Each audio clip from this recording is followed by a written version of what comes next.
Hər vaxtınız xeyir olsun. Siz İqtisadi İslahatların Təhlili və Kommunikasiya Mərkəzinin Real televiziyası ilə birgə təqdim etdiyi Real İslahat verilişinə baxırsınız. Yeni 2026-cı ilin ilk buraxılışı ötən ilin yekunlarına həsr olunub. Bugün studiyamızda İqtisadi İslahatların Təhlili və Kommunikasiya Mərkəzinin İcraçı direktorunun müavini Ramil Hüseyin qonağımızdır. Ramil, xoş gördük sizi. Xoş gördük. Ramil, bu il mərkəz üçün əlamətdar bir ildir. Çünki mərkəzin prezidentin fərmanı ilə yaradılmasından 10 il ötür və bu 10 il ərzində biz əminliklə deyə bilərik ki, mərkəz öz nizamnaməsinə uyğun olaraq iqtisadi islahatların elmi yanaşma ilə idarə olunması, dövlət proqramlarında nəticə əsaslı mexanizmlərin tətbiqi, eləcə də rəqəmsal, innovativ layihələrə öz töhfəsini verə bilib, əhəmiyyətli layihələrdə iştirak edib. Gəlin söhbətimizi belə başlayaq ki, yola saldığımız 2025-ci il mərkəz üçün nə qədər məhsuldar olub, hansı işləri görə bilmişik? Doğrudan da çox yaxşı bir məsələyə toxunursunuz. Həqiqətən də mərkəzin yaradılmasından bu il 10 il keçir. Yəni aprel ayının 20-sində mərkəz 10 illiyin qeyd ediləcəkdir. Amma ki bir qurum üçün 10 il bəzən qısa müddət sayıla bilər. Amma ki İqtisadi İslahatların Təhlil və Kommunikasiya Mərkəzi 10 il ərzində kifayət qədər ciddi işlər görübdür.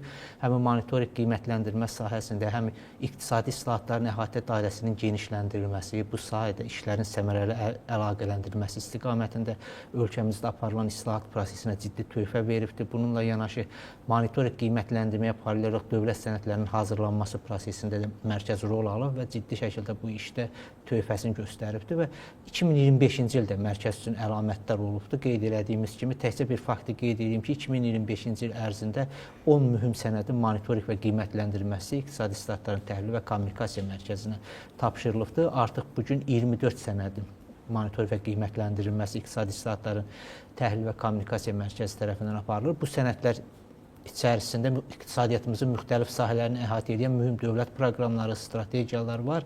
Yəni süni intellekt ilə bağlı strategiyamız, rəqəmsal iqtisadiyyatın inkişafı ilə bağlı mühüm dövlət sənədimiz, eyni zamanda daha öncədən monitorinq qiymətləndirməsi mərkəzə tapşırılan sosial-iqtisadi inkişaf strategiyası, birinci böyük qayıdışa dair birinci dövlət proqramı bu siyahıya aid eləyə bilərik. Naxçıvanın sosial-iqtisadi inkişafı ilə bağlı dövlət proqramında monitorinq qiymətləndirilməsi mərkəz tərəfindən aparılır.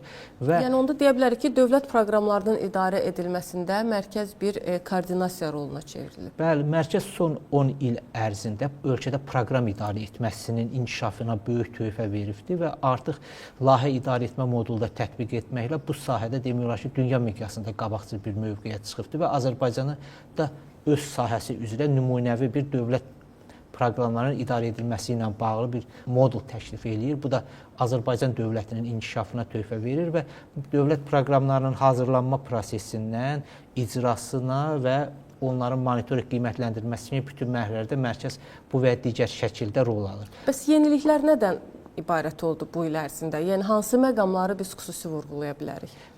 Sizə iki xüsusi məqamı qeyd edeyim ki, məsələn 2025-ci ilə biz nəzər saldıqda dövlət proqramları ilə bağlı mərkəz 32 hesabat hazırlayıb monitorinq qiymətləndirmə ilə bağlı. İlk baxışda 32 hesabat çox sadə səslənir, amma bu mərkəz əməkdaşlarının yarım illik hesabatlar var, illik hesabatlar var və bu çox gərgin bir əməyin nəticəsidir. Müxtəlif sahələr üzrə görülən işlərin operativ şəkildə qiymətləndirilir, həm monitorinqə aparılır, həm də ki qiymətləndirmə hesabatları aparılır və bu tək Bakıda mərkəzin ofisində yox, müxtəlif sahə səfərləri ilə, regionun səfərləri ilə bu proses davam etdirilir və nümunəvi hesabatlar hazırlanaraq ölkə rəhbərliyinə təqdim edilir.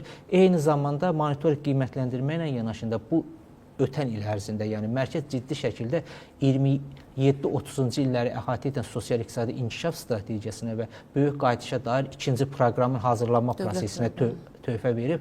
Çünki mərkəz bütün işçi qruplarında var. Hazırda o sənədin yekunlaşması istiqamətində işlər aparılır və bu 2026-cı ildə başa çatacaq sosial-iqtisadi inkişaf strategiyamızın həm də böyük qayıdışa dair birinci dövlət proqramının davamıdır. Amma mərkəz yəni yeni sənədin hazırlanma prosesinə də töhfə verir. Eyni zamanda hazırda qüvvədə olan sənədlərin monitorinq qiymətləndirməsinə də və təkcə bir nüansı qeyd edək ki, layihə idarə etmə moduluna artıq 1500 layihə daxil olubdur və bu istiqamətdə mərkəz rəqəmsallaşmış şəkildə bu prosesləri aparır. Yəni monitorinq qiymətləndirmə prosesi bizim tamaşaçıların bildiyi kimi artıq rəqəmsal platforma üzərindən həyata keçirilir və operativ şəkildə bu proseslər qiymətləndirilir və qarşı tərəflərdə heç bir kağızdan əlavə iş yükündən yaranmadan bu işi görürlər. Bu da əslində bir nümunədir ki, rəqəmsallaşmaya da mərkəzin öz töhfəsi var.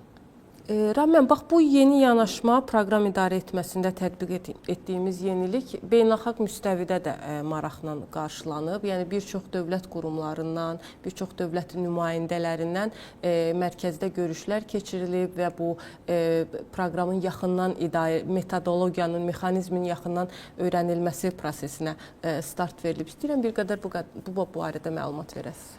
Ümumiyyətlə, vacib məqamdan birini qeyd edeyim ki, mərkəz ilk növbədə Türk Dövlətlər Təşkilatına üzv olan ölkələrlə çox yaxşı əməkdaşlıq qurur və bu istiqamətli işlər gedir və bizim dövlət proqramlarının monitorinq və qiymətləndirmə sistemi Mərkəzi Asiya ölkələri tərəfindən də böyük maraqla qarşılanır və bununla bağlı mütəmmədi olaraq əməkdaşlıq dərinləşdirilir. Yəni ki, ümumiyyətlə, monitorinq qiymətləndirməyə aparan qurumlar və yaxud Azərbaycandakı İqtisadi Təhlil və Kommunikasiya Mərkəzinə oxşar müəyyən qurumlar Mərkəzi Asiya ölkələrində də var və yaxud da həmin funksiyanı Türkiyədə də yerinə yetirən qurum var, Çində də var, yəni dünyanın müxtəlif ölkələrində var. Amma Azərbaycan nümunəsi daha peşəkar, daha sistemləşmiş şəkildə həyata keçirilir və bu baxımdan xüsusən də bizim rəqəmsallaşma ilə bağlı atdığımız addımlar Mərkəzi Asiyanın böyük diqqət mərkəzindədir. Onun üçün də bir neçə ölkəsindən müraciətlər olmuşdur. Tək Türk Dövlətləri Təşkilatının üzv ölkələrdən yox, məsələn, ona üzv olmayan ölkələrlə də əməkdaşlıq olubdur.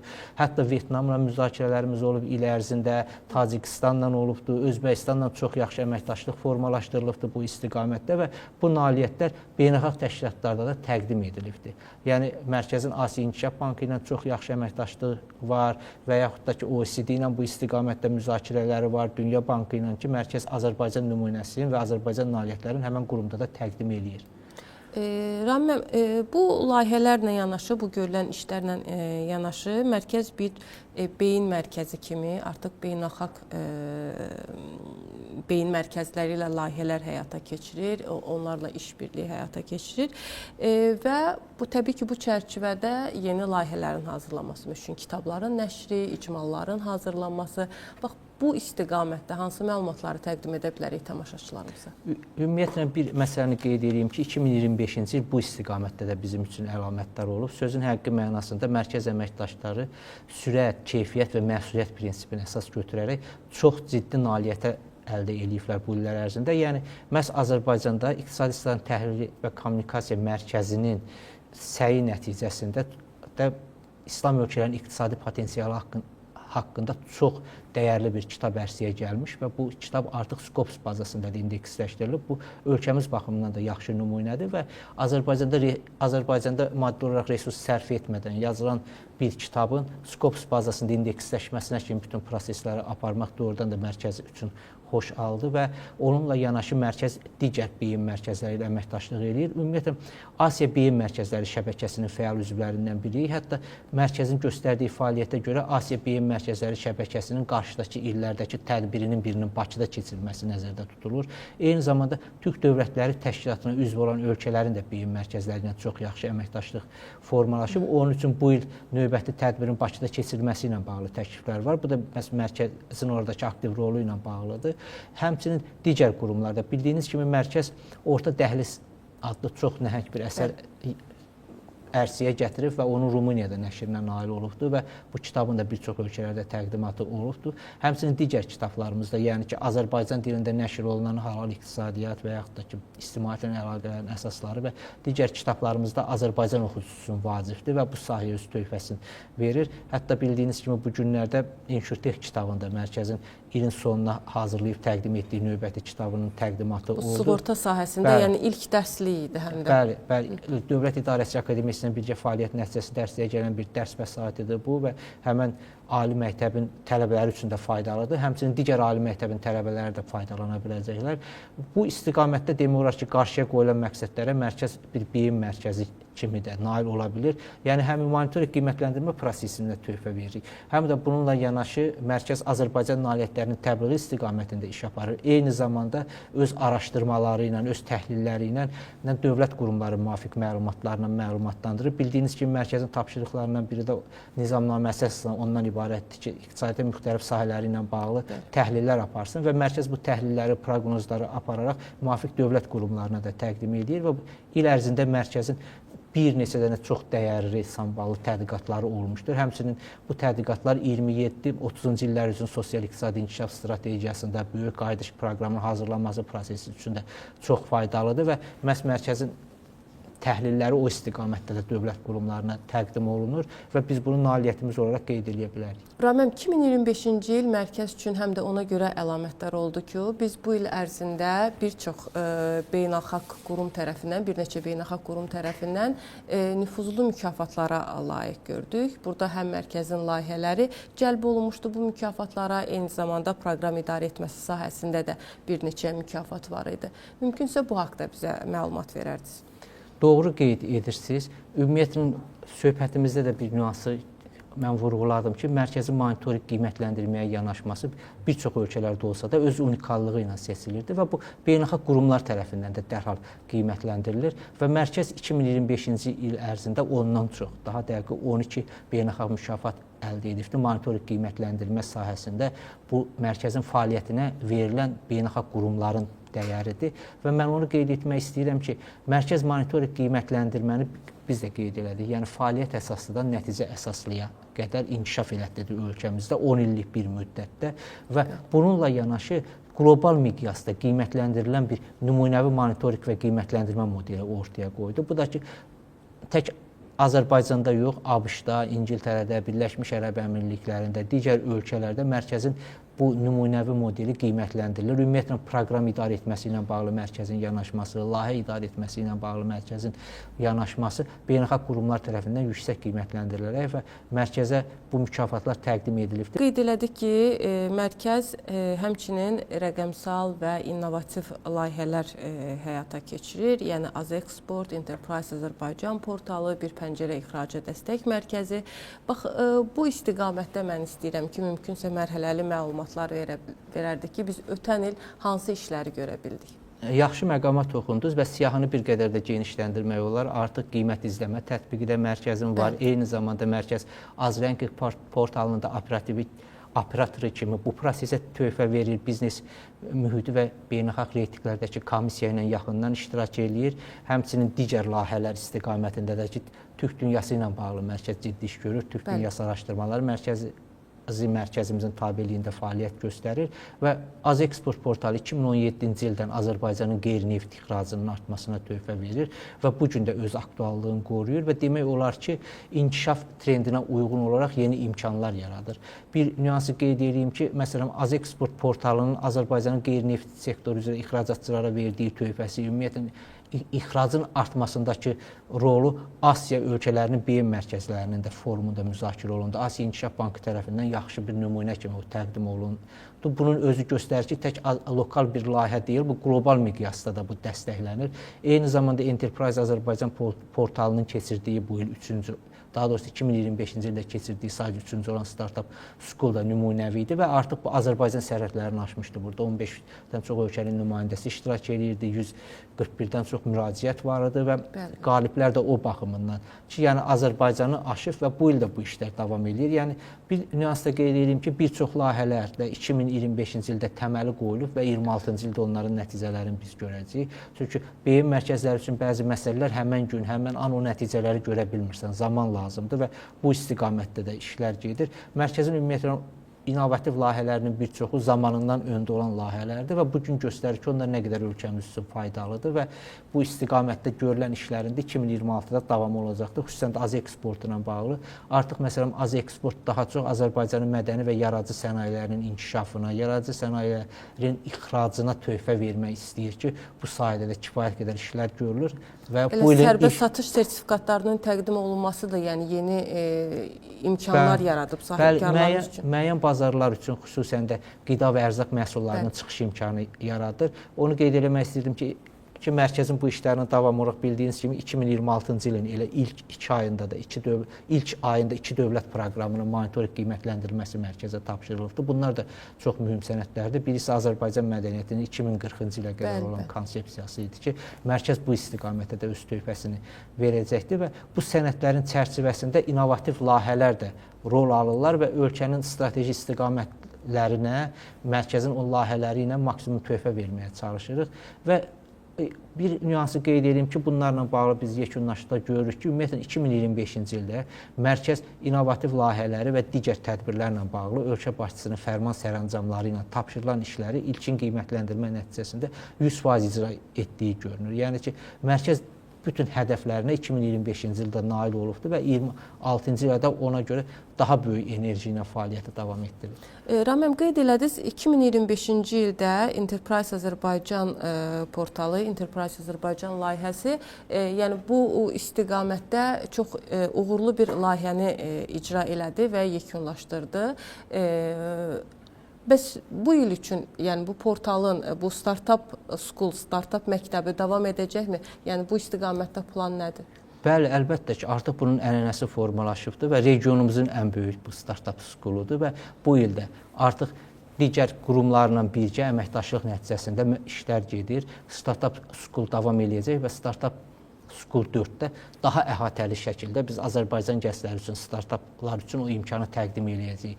Bu mərkəzin daimi olaraq həyata keçirilib dəstək verdiyi innovativ bir layihəsidir və 24-də də, 25-də də olduğu kimi 26-cı illə bağlı da bunun planları var ki, əvvəlki nailiyyətləri bir addımda önə aparsın. Və Raməm, nəhayət 2026-cı il üçün hədəflərimiz, təbii ki, biz bütün detalları sadalasaq, yəni verilişimizin vaxtı buna imkan verməz. Ona görə istəyirəm ki, məlumat verək ki, 2026-cı ildə mərkəzin qarşısında hansı hədəflər dayanır? Bəli, ən mühüm məsələ odur, artıq birinci ayın arxada qoyuruq 2026-cı ilin və mərkəz 2 aydan sonra özünün 10 illik yubileyini qeyd eləyir və bu müddətə kimi mərkəzə verilən tapşırıqların sayının artması, ümumiyyətlə son 10 ilə nəzər salanda görürük ildən ilə mərkəzin iş yükü və əhatə dairəsi genişlənir. Mərkəz ilk yarananda tək monitorinq qurumu kimi yox, həm də dövlət proqramlarının yazılmasında rol alan bir qurum kimi yaranmışdı və bugün 26-cı ildə də o prosesi daha da genişləndirir. Yəni mühüm dövlət sənədlərinin hazırlanma prosesində ilkin mərhələdən sonuna kimi mərkəz rol alır, öz töhfəsini verir və bununla bağlı icra prosesindən sonraki mərhələlərdəki monitorinq qiymətləndirməyə bu və digər şəkildə mərkəz proseslərə töhfə verir və 2026-cı ildə bir neçə dənə mərkəzin monitorinq qiymətləndirməsi apardığı proqramlar 2025-ci ildə başa çatıb, onların yekun hesabatları hazırlanacaqdır və ölkə rəhbərliyinə təqdim ediləcək. Eyni zamanda 2026-cı ildə bir neçə proqramımızın da yekunlaşması gözlənilir. Sosial-iqtisadi inkişaf strategiyamızın, böyük qayıdışa dair birinci dövlət proqramının və daha bir neçə sənədimizin də bu ildə yekunlaşması gözlənilir. Amma buna paralel olaraq həmin sənədlərin davamı olaraq yeni sənədlərin qəbulunu da biz gözləyirik. Yəni məşğulluq strategiyası ilə bağlı yeni tədbirlər planının hazırlanması gözlənilir. Həmçinin böyük qayıdış və sosial-iqtisadi inkişaf strategiyası ilə mərkəz bu mərhələlərdə də öz rolunu genişləndirəcək və şübhəsiz ki, monitorinq qiymətləndirməyə öz töhfəsini verəcək. Eyni zamanda mərkəzin bildiyiniz kimi həm də çox ciddi bir iqtisadi laboratoriyası var, Econlab biz adlandırırıq onu. Bu laboratoriya vasitəsilə də mərkəz 6, 8, 7 bəli, modellər var. Onlar Azərbaycanın iqtisadi inkişaf modellərin iqtisadi inkişafı ilə bağlı müvafiq olaraq təhlillərə öz dəstəyini verir və bir nüansı qeyd edeyim, biz burada danışırıq ki, mərkəz üçün 2025-ci il uğurlu olub. Ümumiyyətlə, ölkəmiz üçün 2025-ci il uğurlu oldu, bu faktdır və görünür ölkəmiz çox ciddi nailiyyətlərə əldə elədi. Zəngəzur dəhlizinin açılması istiqamətində çox uğurlu addımlar atıldı, qərarlar verildi, Vaşinqtonda çox mühüm sənədlər imzalandı və onun davamı olaraq ölkəmizin bu nailiyyətləri, iqtisadi inkişafla bağlı yeni imkan və fürsətlər yaradır və mərkəz də bu prosesləri davamlı olaraq izləyir və 26-cı ildə də bu istiqamətdə kifayət qədər işlərimiz var ki, Azərbaycanın yeni yaranan şəraitdə hansı faydalar olacaq, Azərbaycan iqtisadiyyatı üçün hansı addımların atması zəruridir və buna paralel olaraq Mərkəz 26-cı ildə də Azərbaycanın nailiyyətlərinin təbliği istiqamətində işini davam etdirəcəkdir. Sadəcə bir nüansı qeyd edim ki, Mərkəzin informasiya resursları var, ölkə daxili və xarici üçün müvafiq olaraq verir. Həmçinin bayaq qeyd etdiyimiz kimi elmi müstəvidə də töhfə verir. Tək bir faktı qeyd etmək kifayətdir ki, ötən il Mərkəzin əməkdaşları tərəfindən 17 dəyərli məqalə yazılıb. Bunların böyük hissəsi də Scopus, Web of Science və digər indeksli jurnallarda çap olunub. Həmçinin də Mərkəzin özünün elmi jurnalı var, orada çap olunur. Yəni elmi müstəvidə də bunu aparır. Eyni zamanda media müstəvisində də Azərbaycan nailiyyətlərinin təbliğinə töhfə verir və bu istiqamətdə 2006-cı ildə də hədəflərimiz var. Və bir vacib məsələdir ki, Mərkəz digər proqramları icra elədiyi, monitorinq qiymətləndirməsini həyata keçirdiyi kimi digər qurumların, digər dövlət sənədlərində Mərkəzin də icra olunmalı tədbirləri var. Mərkəz bu tədbirlərdə 2026-cı ildə onu da 100% icra eləmişdi. Həmçinin bu il və gələcək 27-ci il üçün də müəyyən tədbirləri var. Yəni 26-cı ilin tədbirlərində tam icra eləməyi hədəfləyir və 27-ci il üçün də müəyyən hazırlıqlarını görür bu ildən. Çünki elə tədbirlər var ki, onun nəticəsini bir yox, bir neçə il üzrə bölmək olar. O baxımdan ümumilikdə qeyd eləmək istəyirəm ki, qarşımızda da məsuliyyətli bir dövr durur və Mərkəzə ölkə başçısı tərəfindən verilən tapşırıqların sayının artması Mərkəz əməkdaşlarının da məsuliyyətini artırır.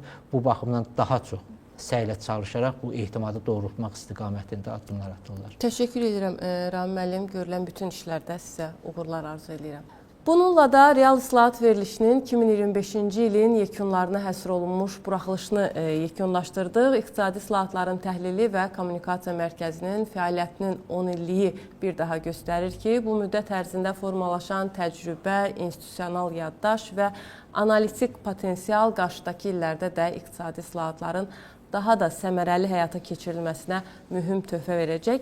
Biz isə bu prosesin bir parçasına çevriləcəyik. Yenidən görüşəcəyik. Salamat qalın.